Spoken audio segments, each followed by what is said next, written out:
It's allowed to be hard. It is hard. That's okay.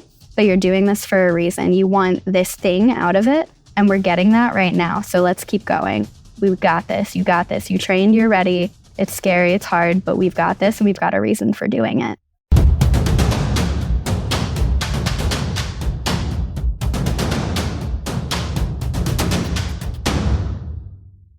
I'm really excited to introduce my guests, Chris and Alyssa, and Chris's company, TSX Challenge. But before I do, I'll share with you an anecdote to highlight why I think TSX Challenge is bold, exciting, and frankly, a necessary endeavor. So back in 2006, I began researching the viability of bringing my company Fit for Trips to market. The service was simple. I would provide fitness training programs for people who had booked amazing adventures. And as far as I could tell online, there was one company that really provided this service, and it did a good job. But overall, the information online was mostly inferior and ineffective. I do recall that Backpacker Magazine did an okay job, but the tour operators, not so much. They would tell you to do the Stairmaster 3 times per week, or just go swimming, or cycling a few times per week, or wear a pack and go hiking a few times. But many adventurers that wanted to book the hikes were doing so because there was no hiking they could do where they lived. So in my process of researching online, I learned of an organization called the Adventure Travel Trade Association. And they were having their first World Summit that would bring every outbound tour operator in the world together along with every inbound tour operator. And one of the primary goals of the Adventure Travel Trade Summit was to provide networking so that outbound tour operators could partner with inbound tour operators. And so what that means for the listeners is this. In the adventure travel industry, especially regarding international trips departing from the US, the outbound tour operator, let's call them Company A in the US, that wants to send their clients to a destination in Patagonia, for example, or Africa, they'll team up with Company B, which is the inbound tour operator that operates in, let's say, Africa, for example. And then they negotiate a deal to work together. And then now Company B wears the logo of Company A, and now Company A can market their trips to new destinations, let's say to Africa, Costa Rica, France, Iceland, etc. So Company B does not have the marketing resources, so it's a win-win for the tour operators and especially the adventure traveler.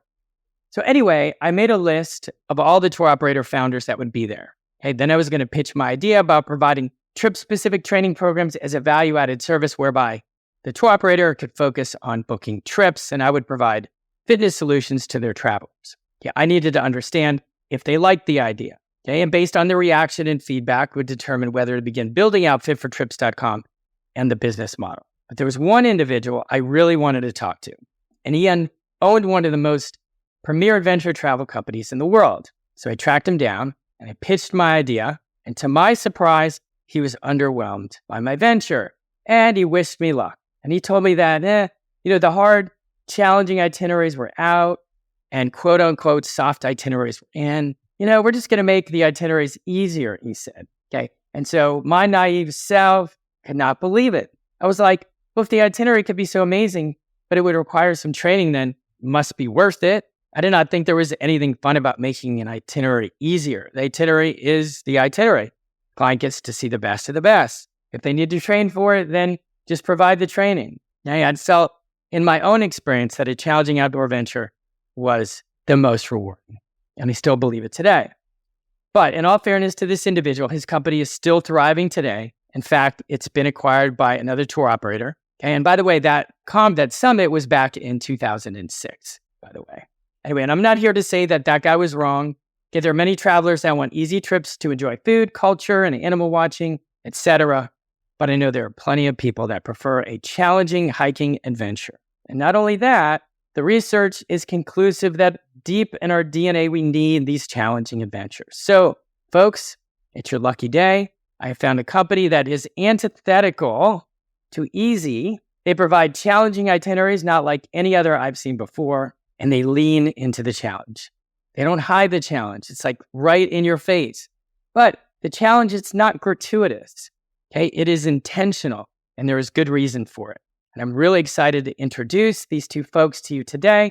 But first, I want to bring in Chris, owner of TSX Challenge. Chris, welcome to the podcast. Hey, Marcus. Thank you so much for having us. Appreciate it. Sure.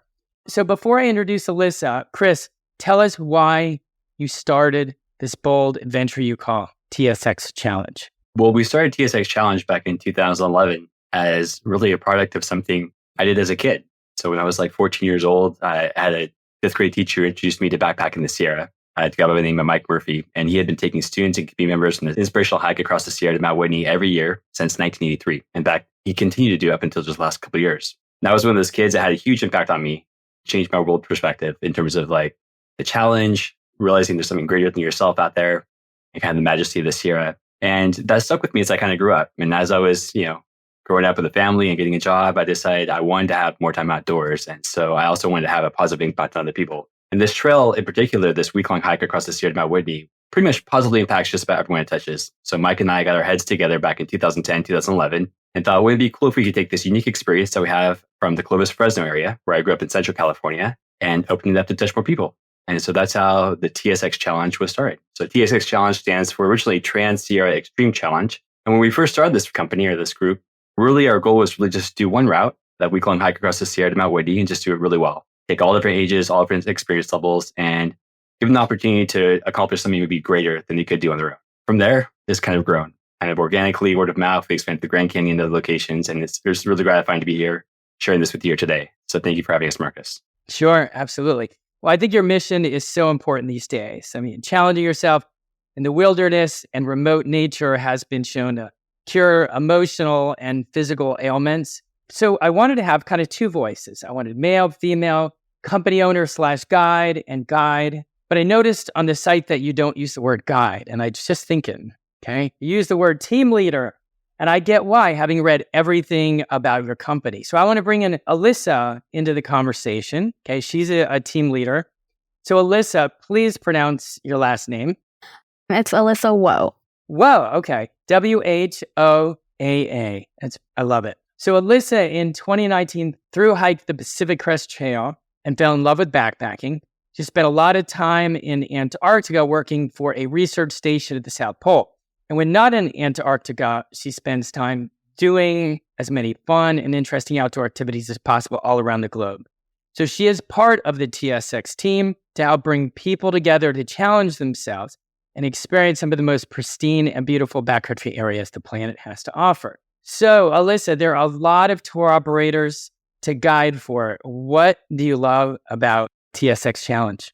It's such a hard question to answer because everything. It's such an incredible company to work for. I love working with Chris. I love the mission that we have. Our tagline is inspiration for a lifetime, and there isn't a single adventure that we lead that doesn't offer just that. So it's a really incredible team to be a part of and to help others experience the outdoors in a way that is challenging. There's a challenge for everyone, whether it's internal or external, emotional or physical. And I love being there to support people and moving through those things, overcoming and, feeling incredible about an accomplishment that they've completed. Well, I'm sure that Chris is flattered to have you since there's so many other places to be. She understates her experience. I don't know if you knew, Marcus, but her first ever overnight backpacking trip was the PCT. Oh, really? So, yeah. Wow, you're bold. She is. Thank you. She is the perfect person for this. No kidding. Yeah. So and we'll get to this, and Alyssa, you'll be able to talk about kind of some of the things you've seen revealed in the clients that you take out into the wilderness. But yeah, I think that's really exciting. Thanks for sharing that, Chris, because now it puts it a little more into perspective. You really get it, Alyssa, completely. And maybe at the time you didn't know why you were doing what you were doing, but having done it, you probably have learned so much and are excited for the people going on these trips because they're going to experience some similar evolutions in their thinking, maybe emotionally. And anyway, well, that's really cool. So as I said earlier, Chris leans in and does not hide the challenges that the clients will encounter. Okay. And the thing is, they know this before they book one of the trips. And I think that's bold because many tour operators would fear that less people would book trips if they really knew the challenges that they would face. But Chris makes it clear that they can encounter a combination of these things. So these are some of the things. So like challenging terrain, rain, hiking over snow, hiking in snow, exposure to ledges and high heights, time away from family, days without phone or connection, long days, full packs, little sleep, uphill, downhill, Taliesin Scree, marshy trails, stream crossings, boulders, early starts. So, in your infinite wisdom, why did you think telling this to the people up front that they would actually book your trips? I mean, it's exciting. I know you're not taking that the wrong way. I mean, this is what you do. So, what was it? We did name it TSX Challenge because it is everything we do is a challenge. There's challenges that we have on the trail. There's challenges we have in life, and so I think a lot of the things we do, we help kind of push people a little bit outside their comfort zone. And explaining to people up front is really important. Just kind of communicate the expectation. So we kind of wear it in our name, right? TSX Challenge is who we are. It's what we do. And we help people kind of overcome really difficult challenges on the trail. So hopefully when they go back home, no matter what comes at them at school, work, life, family, etc., they have kind of the resources and the know-how to kind of like overcome those challenges in life as well. So it's not just about being on the trail. It's kind of like the bigger picture of like, we can do amazing, incredible things and, kind of getting something more out of ourselves than we might have otherwise expected. Yeah. And so I pulled some phrases. I think it was from your site, might have been from one of your videos. And you just made that point that it's not just about being on the trails. So you mentioned things like the hikers, your clients, the participants will sometimes be team members. And maybe they'll be team leaders. Sometimes they'll have to dig deep and they'll have to help someone, or maybe they'll have to even get help, ask for help. The challenges bring people together. You mentioned that. And bringing what you learn on the trip with you to work or family. Chris, just expound on that a little more. And then Alyssa, I'll have you share your thoughts on that as well. Yeah, I would say absolutely. Everything we do is definitely a team experience. And we call it a team leader. It's also a guide. They have a lot of love, care, and experience in the areas that they're taking people out into. But it is a team effort. These are long, difficult trips with a lot of the challenges you just mentioned. Even the most easy of trips might be impacted by weather. When you're out there for 3 or 4 nights, it could be 95 degrees, which it was on Alyssa's last trip. And then when you come out, there's snow on top of the rim. And it all happens in the same 5 or 6 day trip. So all of these elements are out there. You have uncertain weather conditions, uncertain trail conditions. A group of people who come as strangers, but oftentimes are forced through some pretty challenging moments. And I think it's in those challenging moments where real bonds are formed, whether with friends or family or like these teams that we have. And we do call it a team because I think no matter how prepared or how much training you do, and then Marcus, I know your training regimen is amazing, like how you organize some things and get people prepared physically. There's also kind of that emotional and mental component where, you might be out there for 6 or 7 days. And even then, any one of those challenges might not be that difficult for you on any given day. But when you string them all together, it can be a mentally challenging, emotionally challenging, physically demanding. And I can pretty much guarantee, no matter how much preparation you put in, you're going to have a moment where you're going to have to dig deep and will yourself forward. And that's when the team leaders like Alyssa or the guides that we have out there are there to step in and help. That's when the other members of the team are there to help as well. Everyone will have that moment at some point or the other. It might not be every trip, but at some point, you're going to have a moment where you got to kind of will yourself forward. And that's kind of the perspective that we take. Okay. Alyssa, it's becoming clear what your travelers and clients will get out of the trips. But Alyssa, what do you get out of leading these trips? So much. I think one of the biggest things is just the experience of witnessing growth in others, which is so inspiring, and to see the trails that we lead again and again through new, fresh eyes and see the wonder. So it never feels old. And to be able to help other people see all that beauty and wonder and overcome those challenges is like also personally empowering to be able to like help facilitate that experience for them and help them find their strength in their hardest moments and show up for each other and for themselves is just something that feels really, really incredible to be a part of. Okay. What do people get out of the trips? Go for it. It's a great sense of accomplishment, hopefully. That's probably the biggest thing in the end. Yeah, I think there are amazing places that you can see all over the world. There's incredible guide groups, exampled by this trade organization that you went to back in 2006, where you can see amazing places all over the world. But I think the thing that you can take away from our experiences, which might be a little bit different, is that great sense of accomplishment, kind of that new camaraderie and sense of community and family and belonging. Okay. Alyssa, any comments on that you've noticed? Any transformations in people and what they get out of it? I would absolutely echo everything Chris has said. And I would also, really emphasize the self-confidence. People go into this and everyone faces a challenge, whether it's like within themselves or with the trail itself. And they get through something really difficult on every single trail, no matter what it is, if it's the heat or dehydration or, a really tricky downhill or a fear of heights or something like that. And I try to remind everyone when they come out, like, reflect on that and hold that close, because there was a moment during this where you most likely were like, I don't know if I can do this. And you did. So the next time you doubt yourself, don't. Okay. That's great. I think that's a good segue into something I saw on the site. It was about thorns and roses around the campfire. Can you explain what that is, Chris? And then Alyssa, you can jump in and comment. First, Thorns and Roses is a real simple way to kind of recap a day. And after every hike, we go around and we allow everyone to have an opportunity to share a rose, which is something positive about the day, something they enjoyed, and a thorn, which maybe is something that didn't work out or maybe wasn't that great about the day. And this is, in terms of when you have group dynamics, there could be a lot of different people with different backgrounds, different conflict levels to speak up in a group. But this is now everyone's individual moment to share their own ideas and to recount on the highlights of a day. And it's also our opportunity for us to learn on what's not working. So we use this as a two-way feedback system every day where we're capturing information about, hey, this didn't work. How can we help this individual for day 2, day 3, day 4? And also, this is what's working. How can we reinforce the positives throughout the course of the trip so that you come away with something great? And I think it's a great way just to also bring people together because these are our trips and everyone has a moment where they can speak their mind and be heard. And it's important both to have the opportunity to speak and to also be able to listen and reflect on what others are experiencing so that you and the group around you can kind of react and respond appropriately on day 2, day 3, day 4 to work together and kind of see that through to success. Right. Alyssa, any thoughts on that?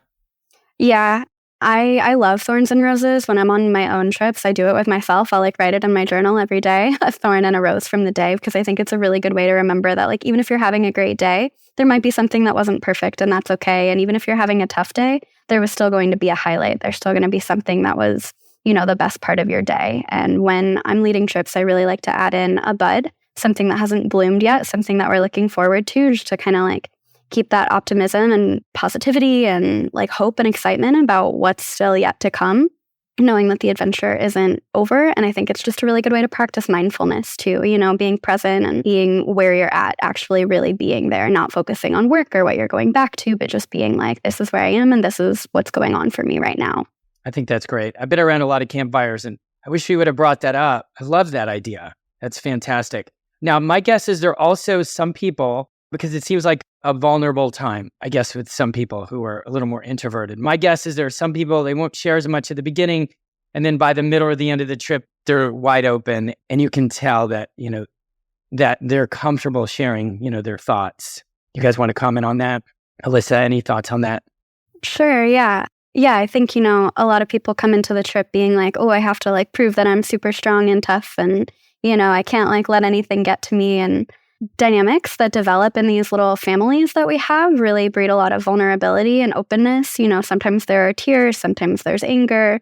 A lot of the time there's joy, but there are the difficult things that come along with that too. But community, the sense of community that's built on the trail through getting through all the difficult experiences really opens up the opportunity to just be this thing was really hard for me and maybe I didn't expect it to be.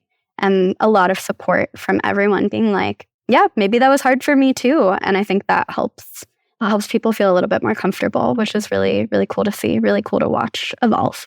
And I would say, Marcus, everyone takes it from their perspective. Some people come in and they're able to share right off from day one. Some people, it does take a while to kind of get used to things and share their thoughts. And some people are I'm just going to this is great. I had a great coffee this morning. It was awesome. The views are amazing. I'm all good. And that's okay as well. So this is for everyone to find their own comfort level and just not forced or anything like that. We are able to keep it positive, upbeat, and just provide an opportunity for stuff like this to take place and develop. And I think that's great. People will kind of do it on their own comfort level and on their own whims. So there's an article on the website by a previous client named Kenneth Kahn. Is that how you pronounce it, or Kahn? Yeah, Kenneth Kahn. I love it. That's one of my favorite articles. Oh, it's great. So it's titled, "There Were Tears Getting Wise on Top of Mount Whitney." And he details his journey on the TSX Trans-Sierra Extreme Challenge with his wife, Stephanie. And he writes this about summit day atop Mount Whitney. This is day number 6. We had lunch, took pictures, and signed the guest book at the summit. As we prepared to depart, Stephanie asked, "Will you come up here again?" Standing there on top of Mount Whitney, I had met the Trans-Sierra Extreme Challenge. But I arrived at the summit with a new understanding, with wisdom. There would be no next Whitney climb. There would be no backpacking trip across the John Muir Trail, 211 miles from Mount Whitney to Yosemite. Stephanie would have to do it without me. "No," I replied, "I won't be back." Tears began dropping down my cheeks, and I looked out a final time and then I turned down the trail. Yeah, I love it. Ooh. Yeah, it's a beautiful story of physical and emotional perseverance, and it was raw and real. And although Kenneth might not be back for another adventure like Mount Whitney, it seems obvious to me that he would do it all over again because of what he learned in the process, and he would recommend it to anyone he cared about and loved. There's nothing contrived that I think could have replaced this with Kenneth. And this is, it seems like what challenges are all about for some people. Any comments on that? Yeah, I mean, Ken was, he wrote that he was the second year we were operating back in 2012, maybe 2013, but he contacted us. He was trying to sell himself and like, hey, we can do it. We're qualified. He was, him and his wife were a little on the old. He was an older gentleman coming on. I think he was in his late 60s, if I recall correctly. At the time, he was backpacking with us. And at the same time, I was trying to get some, we can take you across. We'll make it happen. And so it was kind of this great meeting. And it is an opportunity. It's a learning experience for a lot of people. It's, no matter your age or background, shape or size, I think there's an opportunity for self-discovery. And that's what I really enjoy about these trips. I think that happens at multiple levels for different backgrounds, skill sets. There's the opportunity to learn something about yourself that you might not have known otherwise. And just capturing, that closing sentence or the closing phrase is awesome. You learned something and then you came back. And then oftentimes though, 2 or 3 weeks later, even if you say you can't do it, you get the bug like, oh yeah, maybe I'll do it again. Yeah. All the bad memories seem to fade and only the good ones remain, as with all the great things in life. And so he actually did come back, and he came back and did our Hell for Sure trip the next year, a year or two, a couple years later. Oh, good. Okay. A little bit less intense of a trip, a little bit more of a moderately paced experience, but he did fantastic. It was great to have him back. A real testament to what you do, Chris, for sure. Especially since he came back. He learned something, and what he definitely learned was as he stepped back, and I can relate completely, that you learn what your potential is. And you forget how challenging it was and remember the good things about it. And then actually can't wait to do something similar in the future. So I'm actually not surprised that he came back. I can relate to that. So I thought at this point, let's kind of play a quick game here, okay? Sure. So I'm going to read off an itinerary. These are the itineraries that you guys offer. I'll read off the itinerary and you tell me kind of the first things that come to mind about it, okay? So one thing I should mention is you have this Grand Canyon challenge trips, and I believe you have 5 of those. And then it looks like you have 5 other itineraries. So it looks like 5 in California and 5 in Arizona, in the Grand Canyon area. Is that correct? Roughly speaking, correct. Okay. So here we go. Let's start with the first one. So the Trans-Sierra Mount Whitney. Go, Chris. That's an epic trek across the Sierra to Mount Whitney. Great for all ages, all experience levels. The more experience you have, the more training you can do with the pack, the more you will enjoy it. But I would say that's our foundational, flagship route. No one quite does it the way we do.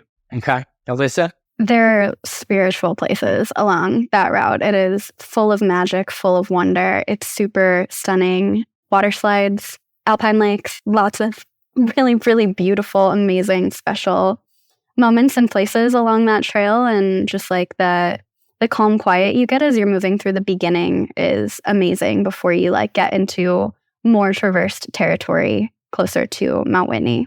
So it's nice to have a little bit of both, where it's quiet and you're getting comfortable with it, and then you start to run into more people. Okay, cool. Alyssa, you comment on the ones that you've been on, because I know you've been on. The only thing I know about you from when we initially talked is that you had guided the Trans-Sierra Mount Whitney. So I'll go with Chris on all of them first, and if you want to comment, then you can jump in, okay? So Chris, let's go with Hell for Sure. So the Hell for Sure Challenge is a 5-night, 6-day route that goes through some of the most remote, least traveled parts of the Sierra. It's south of Yosemite, north of Kings Canyon. We pass more than a dozen high Sierra lakes, plenty of time to swim and fish. We bag a couple 12,000-foot peaks with incredible views of the Sierra Crest and the Guard Divide. Not many people get out to this area. It's a route that we created that includes about 6 or 8 miles of off-trail travel as well. So it's a route we just kind of invented to share an area we love with those who are kind of in the TSX community. Cool. And if you've invented the route, make sure you mention that. I think that's really cool. We created this one. Okay, and you scouted it, definitely. Lost Coast. Lost Coast is our newest trip. I actually just came off there yesterday. I was out there on the Lost Coast for the last 3 or 4 nights. And that's a stretch, 25, 26-mile stretch coastline in Northern California. Roughly speaking, about 4 hours north of San Francisco Bay Area. That takes you through some pristine terrain right along the shoreline between towering 4,000-foot peaks and the California coast. And through that, you walk along the beach, you walk along the bluffs. There's a couple areas which are impassable zones during high tides. You have to kind of time the tides. But it's a great experience. I would say one of the best places if you're new to backpacking to start is Alaska. Okay. For our level of experiences. For most people, it's a challenging trip, but for like the kind of range of experiences we offer, it's a great place to start. Okay. All right. Tehipite Valley. Oh, now you're letting people on the big secret. So Tehipite Valley is one of the best kept secrets in the Sierra. Not many people know it exists. It's incredibly difficult to get to. It's kind of like Yosemite Valley, but with no people. And so if you think about, you have Half Dome in Yosemite Valley, here you have Tehipite Dome. It's a full dome. In fact, Tehipite Dome is the largest dome in the entire Sierra, with a 3,500 foot sheer rise from Valley Floor to the summit. And we developed a trip and designed a trip that goes a little bit off trail, both to the dome, the ledges of the dome, and to the valley floor. It's really an incredible trip, challenging, mainly because the trails are really difficult to access, and also they are not maintained. And so it's a lot of blow down, climbing over trees, going through some scwacky areas, but it's a lot of fun and incredibly rewarding once you reach the valley floor. Okay. All right. Mount Goddard. You just run through these.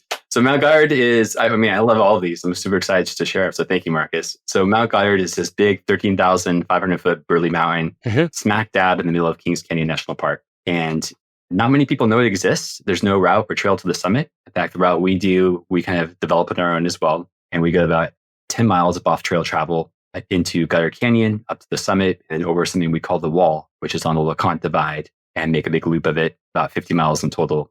This is probably one of the most challenging routes that we have. It's going to stretch the imagination of even the most experienced backpackers. So if you like to push yourselves outside your comfort zone, this is definitely the one to check out if you're an experienced backpacker. Okay. All right. Let's head over to the Grand Canyon Challenge itineraries. Okay. Let's start with Thunder River. I'll let Alyssa take this when she just came off this yesterday. All right. Go for it. Thunder River is amazing. You drop in from the North Rim, you hike down to the Esplanade, you continue to Thunder River, which is, as they say, the Grand Canyon's shortest river. It's stunning, just like water pouring out of a couple cracks in the wall. Super nice. It's the only place on the whole trail where I've actually felt a little bit chilly, getting to like be in the shade and in the water. Hike down to Pete's Creek, all the way to the Colorado, hike along some like really beautiful cliffs over to Deer Creek, visit the falls. It's just like, it's so stunning the whole way. Everything is a treat. Every day, I think, gets better and better. And then, after a little layover day and some time to play in the water in the Colorado, you make your way back up to the Esplanade and out. It's definitely challenging. I've heard a few of our veteran clients say it's one of the more challenging hikes they've done with us. And unexpectedly so. They weren't expecting it to be as hard as it is. And it's definitely slow miles. You have to earn every one of them, but they are all so very worth it. Okay, cool. Is there any comments, Chris, or is that pretty good? Thunder River, as you go through our Grand Canyon lineup, we started with just one route, which was the Grand Canyon Challenge. And that was like a 3-night, 4-day loop that is a little bit off the quarter trails, a Hermit kind of Bright Angel loop that we did about 25, 30 miles.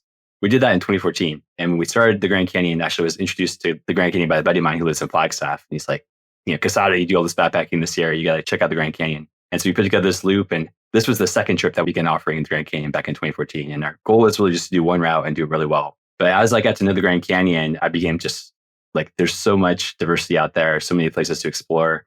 I had some great people who have introduced me to the Grand Canyon in different areas. People are guiding with us. And so we began to add different trips. And currently we've been adding one trip a year, and we're going to add another trip this year as well. And my goal is to have an opportunity to backpack the entire Grand Canyon trail system from where commercial groups are allowed to guide. So there's basically about 7 or 8 different loops or routes you can do. And so we've been adding them one by one. So the Grand Canyon, you could roll through here, but that's kind of how we're approaching this, is kind of our trying to cover end to end of the Grand Canyon. That's great. That's really exciting. I'm going to get to a question in a moment. Kind of tie this and relate it to just a typical rim-to-rim challenge. Sure. Okay, so Grand Canyon Challenge, that is one of your itineraries. Correct. All right, so just comment on that. You may have already said it's a 3-night, 4-day loop that takes you down to the Colorado River. So there's a night to sleep on the beaches of the Colorado. You have a night sleeping in kind of a side or slot-like canyon somewhere off below the rim. And then usually one night on the Tonto or somewhere near or the Red Wall or above the Red Wall perhaps. So somewhere down below, either 2/3 or a third of the way down into the canyon. So 3 different nights with varied camp locations, 25 to 30 mile loop. And it's a great spot, a great trip to begin your exploration of the Grand Canyon. Okay. Let's jump to the Escalante route. Escalante route is a little spicy. And it's for people who like to kind of push the edges a little bit. So if you like, right now we do as a 3-day, 3-night, 4-day trip. So similar to the Grand Canyon Challenge, but here it's more rugged terrain, more time by the Colorado River, which is incredible. In fact, one of my favorite campsites in the entire Grand Canyon is on Escalante Beach. It's a beautiful kind of half moon beach, right dab smack in the middle of the Escalante route. And we go through like a beautiful, narrow canyon called 75-mile Creek Canyon. You get to see a lot of diversity of the Grand Canyon. It's also going to push you in a few different ways. It's rugged. There's a little bit of a Papago wall, which is a 30 to 35 foot kind of scramble up the side of the wall with the pack. And then the Papago slide, which is a big rock slide where you have to kind of navigate your way down with your pack slowly with the team. And those can kind of be elevated times of like excitement. But I'd say it's fully featured and a great opportunity for people who, again, like a little more spicy. Okay. We got 3 more to hit in the Grand Canyon area. Let's go with Jump Up Canyon. Jump Up Canyon is in the far northwest corner of the Grand Canyon. And actually, Jump Up Canyon itself is more like Kanab Creek Wilderness proper, but we use the route that goes, it's a down and back that goes through some beautiful, least traveled, more remote parts of the Grand Canyon, towering, narrow slot canyons. And then eventually you end up in Kanab Creek, which is kind of this big, beautiful drainage to the Grand Canyon. We go out and back, and we just do this in the spring and fall where it's kind of the weather's great. Jump Up Canyon, actually, the way we enter the canyon is probably one of the easiest routes into the canyon. It's a very narrow, very smooth walk down a wash. So it's a great spot for people who are maybe don't want the heights of the Grand Canyon or don't want to have the intense downhill sections. This is a very gentle grade into the Grand Canyon. Okay. How about let's go to the confluence and then we'll hit Rim to Rim Extreme Challenge last. So let's go with the confluence. So the confluence, I would say, is an epic journey through the Grand Canyon. We do over 6 nights, 7 days, 55 to 60 miles, roughly speaking. And we go out to the Little Colorado meets the main Colorado. It's being called the Beamer Trail. We use the Tanner Trail. It also goes on the Escalante route. And then we exit via something called the Granby Trail. And so we've tied together 4 different Grand Canyon trails or trail systems into one epic Grand Canyon experience. And I would say this experience, it's difficult to kind of communicate how majestic it is. It would rival like our Trans-Sierra Extreme Challenge experience in terms of like the range of diversity that you cover out there. All right. So the reason why I want to do Rim to Rim Extreme Challenge last is because I want to juxtapose it to what people just know as the Rim to Rim. Okay.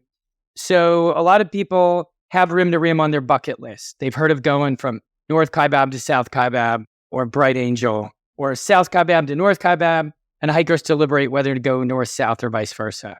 Whether to do it one day or stay at the famous Phantom Ranch or campsites. But you provide this Rim to Rim Extreme Challenge that people probably haven't heard of. So kind of juxtapose. They seem very different. It's almost, to me, it's not like one replaces the other. It seems like there's a reason why you do a typical Rim to Rim. So why don't you talk about yours, what you're offering, the Rim to Rim Extreme Challenge, and then maybe tell us what you know about Rim to Rim and, some differences. I'm pretty sure there's some major differences.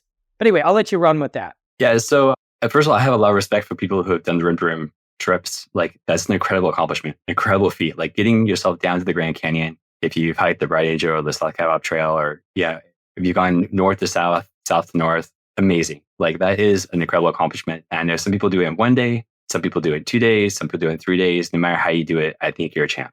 Like that's an amazing feat. My own personal preference is, it's a very high traffic area as well. There's great resources along the way. The trails are well maintained by the Park Service, relatively speaking. There's reliable access to water on those routes as well. And so those are great places for, those trails carry the bulk of traffic in the Grand Canyon. There's another opportunity to go rim to rim, which is a little bit more remote and farther removed. And in fact, it's difficult to access because the roads are often closed for much of the year. And in fact, you have to go through miles and miles of backcountry travel, 4-wheel drive type roads to get to the trailheads, both the North Bass and the South Bass Trail, which is what we use to do the Rim to Rim trip on this Rim to Rim Extreme Challenge. And while the trails are remote and rugged, similar to some of these other routes we've talked about, one thing that sets us a little bit unique is that in order to cross the Colorado River, we will have to take a pack raft across. And so there's no bridge. We'll be floating across the Colorado River on this Rim to Rim Challenge. And that's what makes it fun, unique. It's just like the more remoteness, less people, less crowds, opportunities to push yourselves on some of the more remote trails, and then have a unique experience of floating across the Colorado. Okay, that's pretty exciting. Well, let's go right back to the Trans-Sierra Mount Whitney. itinerary real quick. You have a particular route that you take. As we discussed before, there are several trails that lead to Mount Whitney, and they all share two kind of trails to the summit. But what is it about the route that you pick? Why did you choose it for your clients to experience it?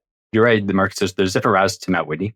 When most people approach Mount Whitney, they think of the main Whitney Trail, which is from Whitney Portal. And that's about 11 miles straight up, 11 miles straight down with 6,100 feet of elevation gain.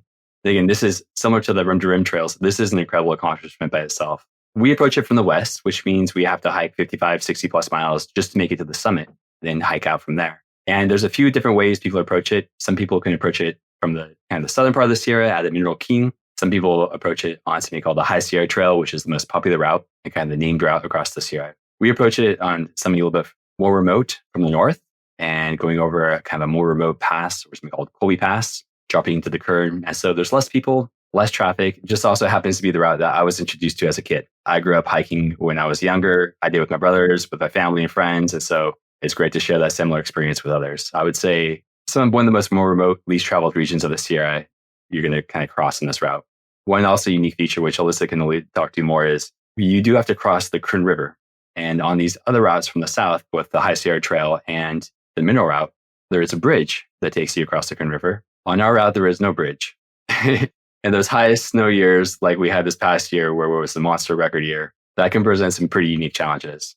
Alyssa was on a team that last year kind of pioneered a route across that river and had some pretty incredible accomplishments and experiences. Yeah, Alyssa, go for it. I'll have you can speak to that, and you can also say anything about, why you love Mount Whitney and guiding people to the summit. Yeah, for sure. Thanks. So, okay, the Kern River crossing is a bit of a wild one when the water is flowing, but once again, it's like an opportunity for teamwork, which is something we really emphasize because we are a team. We're a little family. We stick together. We help each other out. Everybody contributes somehow to the group, right? Like we're all participating. We're all helping each other. And doing something like that is one of those really good ways where it's like, okay, whole team has to come together. We're all going to help ferry packs. We're going to help shuttle people. We're going to make sure that we all get across. We're relying on each other. We're trusting each other. And that like strengthens that team dynamic so much more. The whole route in general, I really like the way that we go across the Sierra. I think we get to see some really incredible sights and we get some of that quiet solitude before we get to Crabtree, where often there are a lot of people. We're not running into a bunch of people on the trail. We have some of that time to like think and reflect and really figure out what we want out of the experience and how we want to carry that into our lives afterwards.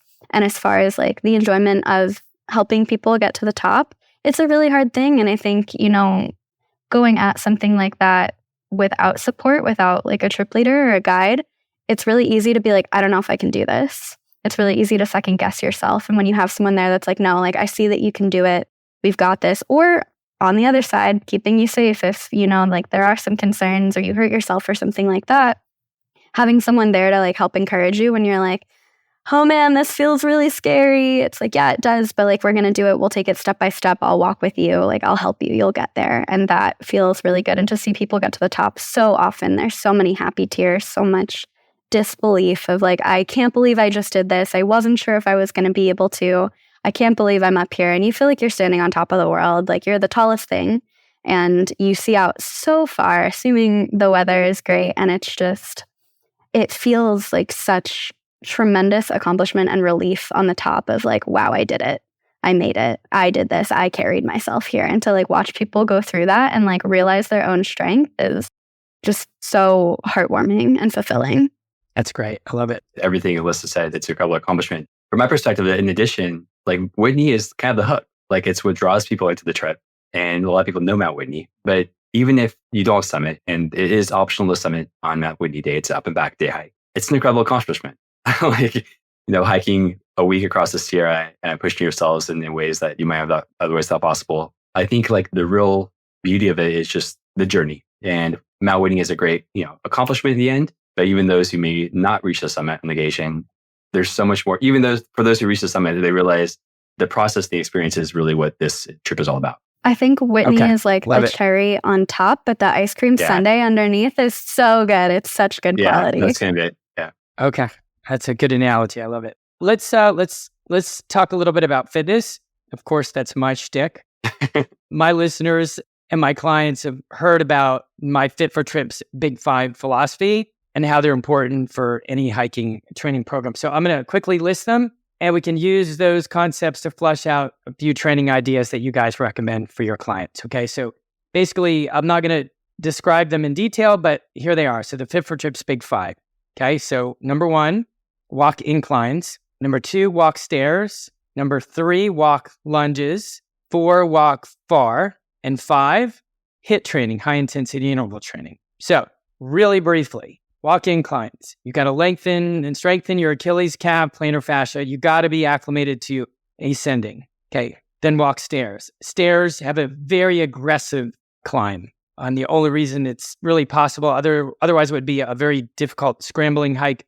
You have the flat part of the stairs, but you get an aggressive climb and you get the benefits of the descent, and you develop that proper strength to be able to tolerate going downhill safely and confidently. 3, walk lunges, just a catch-all term for leg strength in general. 4, walking far. You need your body to be able to tolerate tens of thousands of steps. You need the bones and the tendons and the joints, everything to be able to acclimate to just being on your feet for long periods of time. And then the 5th one is HIIT training, which other several reasons, without going too much into detail, it can help with confidence a little more at altitude, helps with the recovery in general, and being able to hike a little bit longer without taking as many breaks. But anyway, I'll leave it at that. We don't have to get too deep into it, but maybe each of you will share just a couple tips that you recommend to it. But also I would, before we get to that, Chris, just kind of share your wisdom with people about fitness and how it can help with the experience. It's huge. We try to remind people as much as possible. We have a series of emails that go out before a trip reminding, hey, how's the training going? Hey, have you started training yet? Just as a reminder. Hopefully, they read one of them before they get on the trip. But I would say the more prepared you are, the more in shape you are, the more you will enjoy it, 100%. And so doing the work in advance is really important. And I would say all the things you listed, Marcus, are right on the mark. One important aspect we always add is keep it goal oriented. Like if you're going for time, keep track of yourself. I'm going to go for an hour today. Awesome. I'm going to go for an hour and a half next week. Awesome. I'm going to go for 2 hours. Great. So now we have a goal. We're working towards a goal. If we don't make the goal, that's okay. Just, put it on the calendar the next week, reassess what worked, what didn't work, make a plan to make it better, and then come back at it again. And so whether it's your stairs or your incline, your lunges, whatever it might be, keep it goal oriented, mark a calendar, and keep yourself accountable. Okay. Alyssa, any thoughts on fitness in general? Yeah, my personal philosophy is train harder than what the thing you're going to do is, because it'll make it easier. And then, you stay present, you do enjoy it more, you're more prepared. So if you think you're going to carry a 30-pound pack, carry 35 pounds when you're training, even if you're not going as far in the distance. Like getting used to that weight, I think, is really big. A lot of people aren't used to carrying a heavy backpack. And the stairs are a really, really big one because, Stairmaster going up at the gym is pretty easy to train for the uphill part, but the downhill, I think, is what really gets people stepping downward is controlled falling, and falling is something that people are really afraid of. So if you don't have a lot of practice with that, with extra weight on your back and kind of like knowing how that's going to change your balance, that can feel a little bit spooky. And then that like mental aspect of it sometimes ends up being harder than the physical aspect. 100% agree with Alyssa on that. In fact, training on stairs going downhill is really important. So everyone has different resources available depending where they live. Maybe you have a high school football stadium. You could do some stairs up and down. Maybe you have an apartment complex. You can do some stairs up and down. Maybe you work in an office building. I remember where I used to work in the big skyscraper in San Francisco. And after they pulled the fire alarm, we were on the 35th floor. We walked down. Half the people the next day came back with sore legs, And so the extent that you can, find some elevation and come down stairs, flights of stairs, or take the elevator back up and come down flights of stairs again with weighted pack, as Alyssa alluded to, is even better. So that you can get confidence with those steps and really build those like downhill hiking muscles, which you can probably go into a lot more detail. Yeah. And I think what's important for the listeners to understand is that the conventional wisdom for people, especially, I think it's young hikers I'll often hear from. They're like, all you got to do is just go fill in a heavy pack and go hiking. And I'm like, okay, I don't disagree with that. But so many of the people that want to go on these trips, they don't live in areas where you can do that. So Alyssa, you make a good point, and I agree. don a heavy pack, and go walking. Okay. And then stairs. So if you have those two things, then you can be very successful on any of these TSX challenge itineraries. And then if you can diversify your training more and you can add some other things like the inclines and, the leg strength work, then that'll just bolster your success even more. But here's the thing. I mean, sometimes you can train hard and show up really, in great shape, but sometimes the trip is still hard and that's okay. Okay. And sometimes you just have to push through. So how do you motivate your clients when they're having a rough day? This can go for anybody you can speak to or somebody who thought that they came in great shape and perhaps they did and they're experiencing a tough day. How do you guys are pros at this. So how do you get people kind of motivated to be like, let's go. You're okay. You're ready for this. You've trained. It's safe. It's okay to push yourself. You'll be fine. We'll look after you. Just kind of talk me through that. So one thing I do when I start a trip is when we're doing introductions and everyone's getting to know each other, I ask people why they chose this trip and what they would like to get out of it. And the reason I do that is because I want them to have that in their mind. I want that to be something that they can call on later so that when there are hard moments or something is really tricky, I'm like, remember that reason you told me you're here? We're going to focus on that. It's allowed to be hard. It is hard. That's okay. But you're doing this for a reason. You want this thing out of it. And we're getting that right now. So let's keep going. We got this. You got this. You trained. You're ready. It's scary. It's hard, but we've got this and we've got a reason for doing it. And then if it's like exceptionally hard, sometimes you got to count the steps. Everyone can take 20 more steps, 50 more steps, 100 more steps. And just like working through it little by little, just trying to be like, okay, just a little bit more. Stop, breathe. Okay, just a little bit more. Whatever we have to do really to get them there to help them find that inner strength. But, having a mantra, having something that they can lean on, remembering the purpose, whether they're doing the hike for themselves or for someone else or something like that. Just having those motivations, I think, is really important. Okay. Chris, any thoughts? Yeah, I mean, holding on to that happy thought, which is kind of what Alyssa says. Sometimes when you know you're faced with a big challenge, you have to, we talk about like Peter Pan sometimes, right? You have pixie dust and a happy thought, and that helps you fly. So holding on to the happy thought as you're going through those moments that are difficult is really important. On the more practical level, breaking it down, as Alyssa said, hey, we go, someone's really going a little bit slow and they're going like, 50 steps and they're taking a 2-minute break, share information. I think being a data-oriented individual is really important. So, hey, you're going about 50 steps, you're taking about 2 minutes of a break. Maybe let's try for 75 and maybe we'll go for just a minute break in between. You think you do that? Yeah, it sounds good. All right, let's do it. Now we have a mental goal and we're going to try to do that. Okay, we did, no problem. Let's go for 100. We need the small goals we can kind of start setting again to kind of build that confidence. In the end, we're going to get there together. This is a team effort. No one gets left behind. We do our best to motivate people. Sometimes it's challenging. Sometimes, there's internal roadblocks in the way and it takes a few days to kind of get through that. Sometimes it takes 3 or 4 days just to get used to hiking with a pack. And if you've never hiked with a pack before, that's usually the biggest adjustment. Oftentimes by day 4, you're starting to hit your stride though. And the confidence is coming back. Your pack's getting lighter. Your legs are getting stronger. If you did your training, you did it on the trail pretty much. And now you're kind of in the flow. And that's a great turning point for a lot of people. Okay. I would be remiss if I did not ask you guys some questions about backpacking, especially Alyssa having done the Pacific Crest Trail and just this is what you guys do for a living. So how about 3 tips for packing the backpack? I'll take, from each of you. Go for it. Whatever. 3 tips, 2 tips, but it'd be silly for me not to ask you that question. So go for it. Either one of you. Chris, do you want to go first? Sure. Let me think about it. 3 tips for packing a backpack. Overpacking is a novice mistake that we really try to help people avoid. And so, stick with the checklist. If you have a checklist, we provide this for our trips. Stick with that. The more, what we say is if there's one item that's not on the checklist, like one luxury item, limit it to one luxury item. That's great. If you decide you start reading 2, 3, 4 luxury items, that War and Peace novel, unless it doubles as toilet paper, probably not needed. You can leave it behind.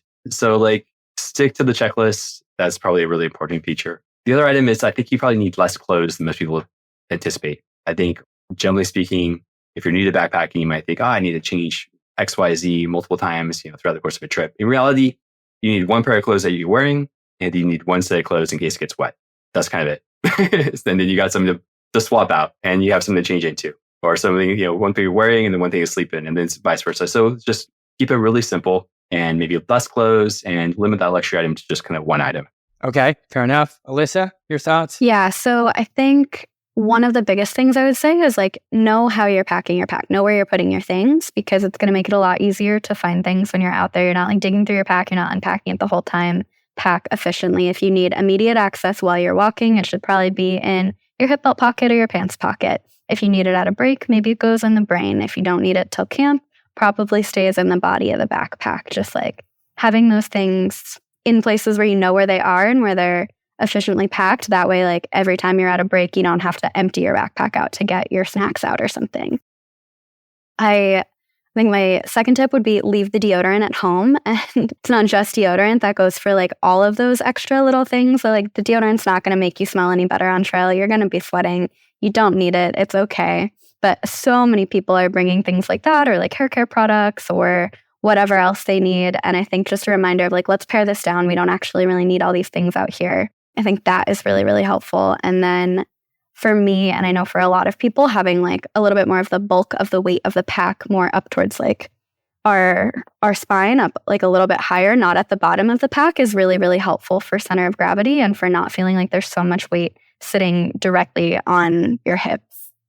Okay, so I've got something fun that I call musical trekking. Musical trekking is when you are training for a trip, you're on your training hike, or you're out walking the neighborhood. You know the route, you don't have to pay that much attention at all, and you need some distraction because, you know, you've done the trail a million times, and you just need to do it and get in shape. And so you pick a band, one of your favorite bands, okay? Or a classic band from back in the 70s or the 60s or whatever, and you start with their first album, first song.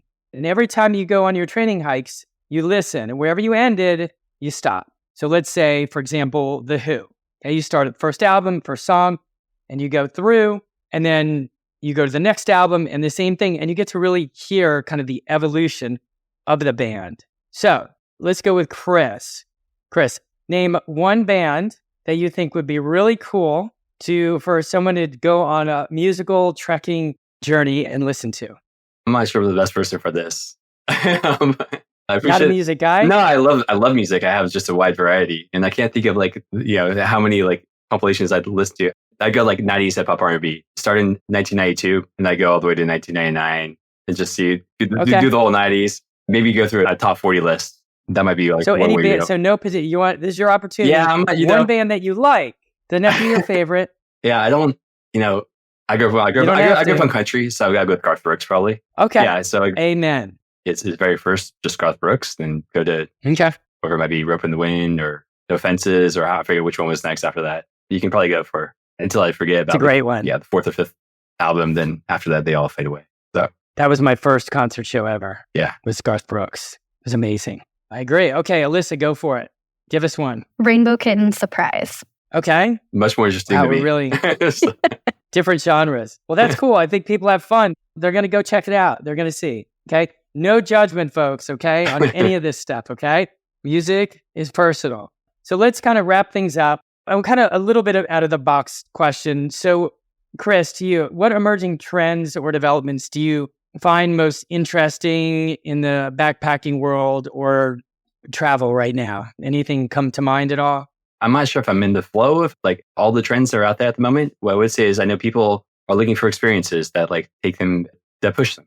And I think that show them something different. That's a little bit, you know, off the beaten path. And that's kind of what our sweet spot is at the moment. It's just, enabling people to reach some of the more remotely / regions in the US, or especially in the West at the moment, that maybe you can't find at other locations. And so getting off the beaten track where there's less people, less crowds, no cell phone, no internet reception, and finding the time to kind of reconnect and reset is, why more people are wanting to get outdoors and go backpacking. And so it's becoming harder and harder to find those places. But our goal is to like enable those opportunities for the everyday person so that, it doesn't have to be super expensive or super out of reach. You can just like find a way to quickly, easily join the trip and join us in the outdoors. Okay. Here's an out of the box question. What's a commonly held belief in your industry that you strongly disagree with? And that can be for you, Alyssa, too. Now, there may not be anything and we'll just move on, but I don't know what we'll flesh out. Let's see. Anything? I don't know if I have like common like belief in the industry, but I do know that one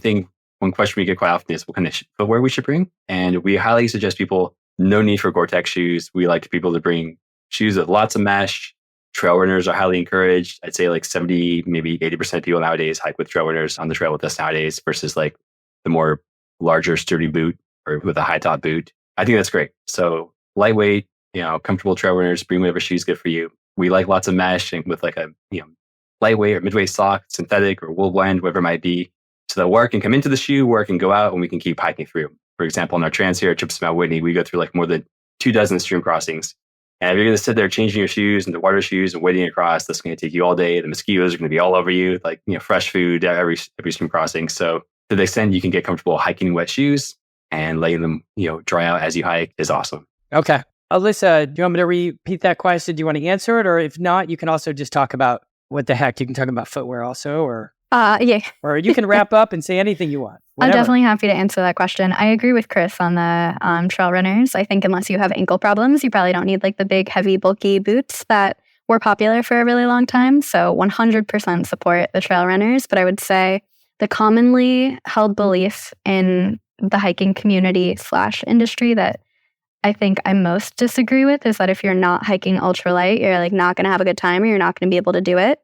And like, while you should definitely focus on keeping your pack lighter because it's less impact on your body and you need way less than you think, you don't need like a sub 10 pound base weight that a lot of people are like, oh, if you don't have this, you're not going to have a good time.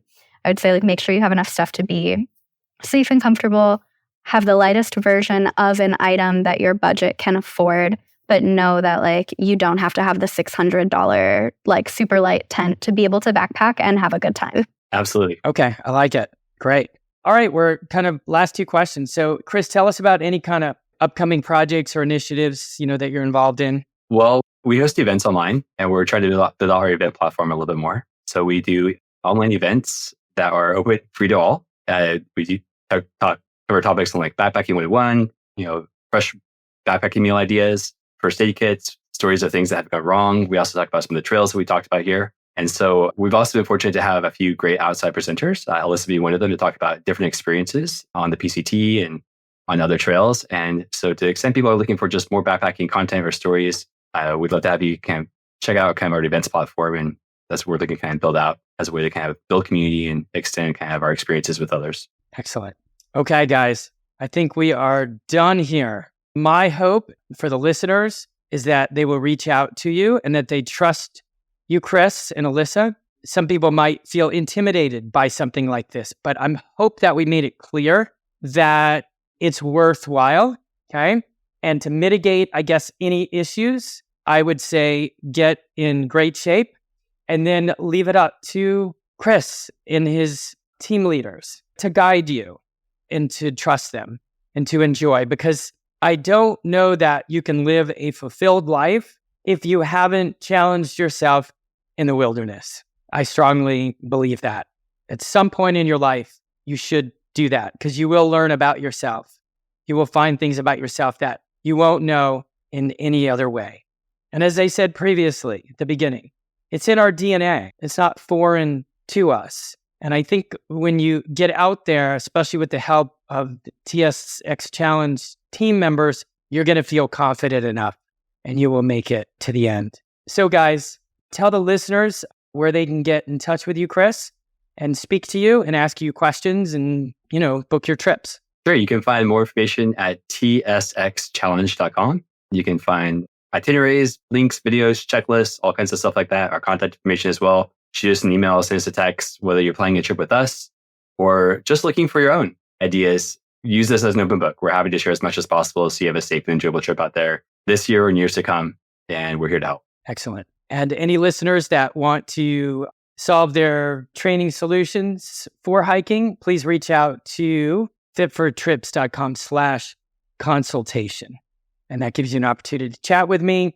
And you can tell me about your biggest concerns and we'll talk about how to solve those so that you get to enjoy particularly the TSX Challenge trips to their fullest. So anyway, guys, it's been great to meet you both. And thank you for the opportunity.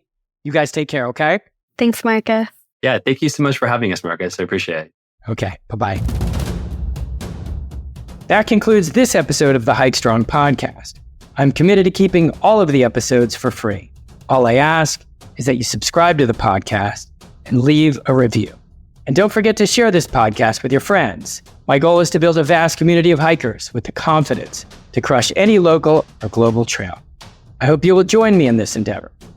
So until next time, train, hike, repeat, and as always, I'm here to support you every step of the way.